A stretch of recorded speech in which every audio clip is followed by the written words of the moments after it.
Një jetë u shua tragjikisht në Durrës si pasojë e motit të keq. 54 vjeçari Astrid Hysenaj, punonjës komunales Durrës, u gjeti pa jetë në një kanal kullues pranë ish-repartit ushtarak.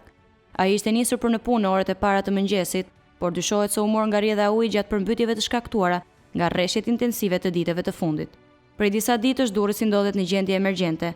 Rreshjet e dendura kanë sjellë përmbytje masive, bllokim rrugësh dhe vështirësi të mëdha për qarkullimin dhe lëvizjen e qytetarëve. Lumi Erzen ka dalë nga shtrati duke rrethuar banesa dhe toka bujqësore, ndërsa ka nisur evakuimi i banorëve në Suk dhe Katun të ri. Kemi situatë ende dinamike dhe me prezencë ujë në Kënet, në Shkozet, zonën e Ishtullës.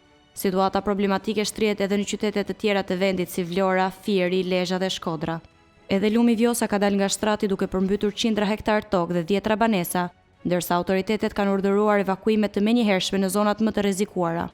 Autoritetet lokale dhe qendrore janë në terren për menaxhimin e situatës, ndërsa pritet mbledhja e Komitetit të Emergjencave dhe një paketë dëmshpërblimi për familjet dhe fermerët e prekur.